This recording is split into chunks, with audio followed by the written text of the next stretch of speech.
नहीं दरिद्र को दुखी न दीना, कोई दरिद्र नहीं होता, कोई दुखी नहीं होता, कोई दीन नहीं होता, कोई अबुध नहीं होता, कोई लक्षणहीन नहीं होता। सब नर करहि परस्पर प्रीति, चलहि स्वधर्म निरत श्रुत नीति। सब लोग परस्पर एक दूसरे के पोषक होते हैं, कोई किसी का शोषक नहीं होता।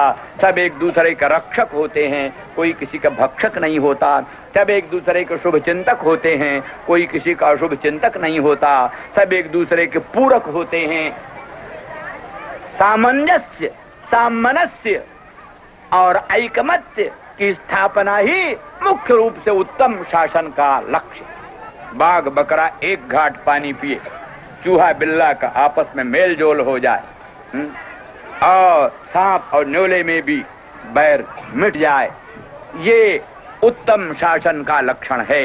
यही राम राज्य है, यही धर्म राज्य है, यही ईश्वर राज्य है, यही धर्म सापेक्ष पक्षपात विहीन राज्य है। इसी राज्य का वेदों में वर्णन है, रामायण में वर्णन है, महाभारत में वर्णन है। यही राम राज्य है, यही धर्म राज्य है।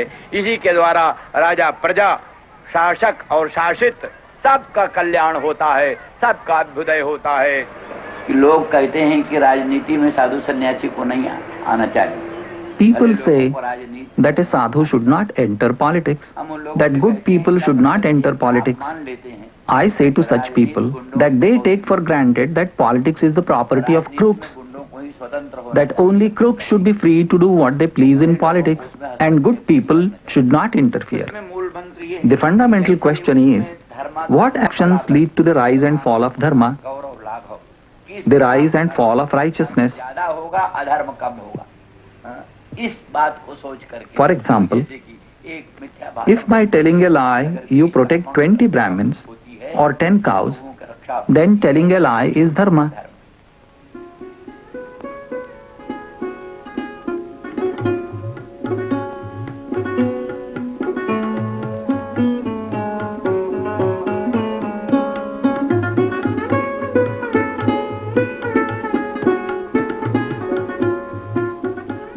Touring central India just before state assembly elections on behalf of the Ram Raj Parishad, a political party he founded, Swami Karpatri maintains the ascetic discipline he has practiced for almost 50 years.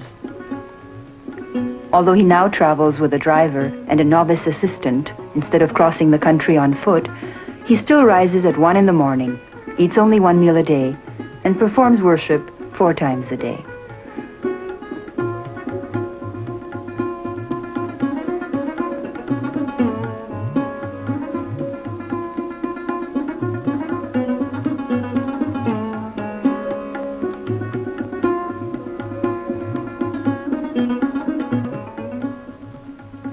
Swami Karpatri has published more than 20 books of scholarship and social commentary, many of them dealing with the relation of politics to religion. Even while on tour, this work continues. His goal is to restore Ram Raj, the golden age of the epics, when Lord Ram ruled on earth. For many devotees, Swami Karpatri is an incarnation of God. His biography tells that as a boy, he repeatedly ran away from his village home, wanting only to withdraw from the world and devote himself to spiritual endeavors.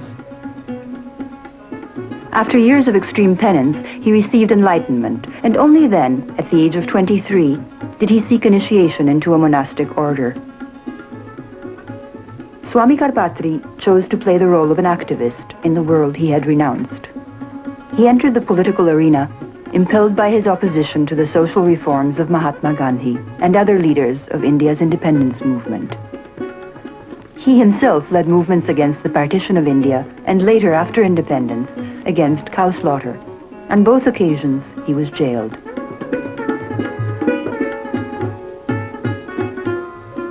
In 1947, when India became independent, Swami Karpatri founded a new political party, the Ram Raj Parishad. The party won several seats in parliament in the first few national elections.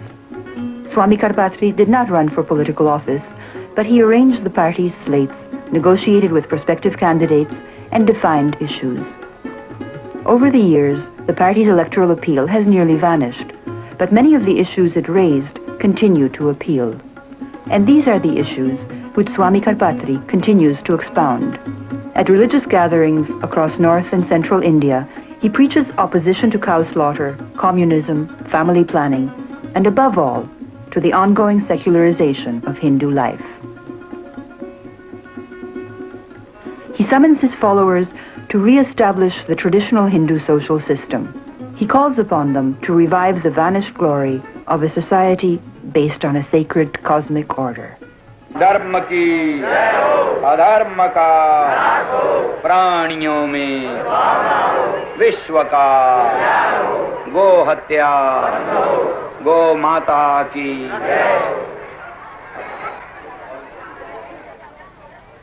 Her her Mahadev.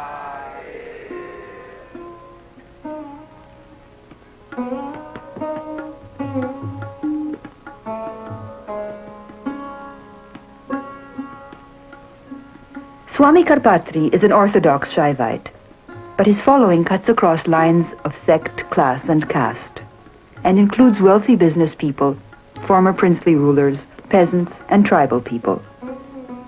These villagers are receiving prasad blessed by Swami Karpatri. They do not know his name or of his prominence.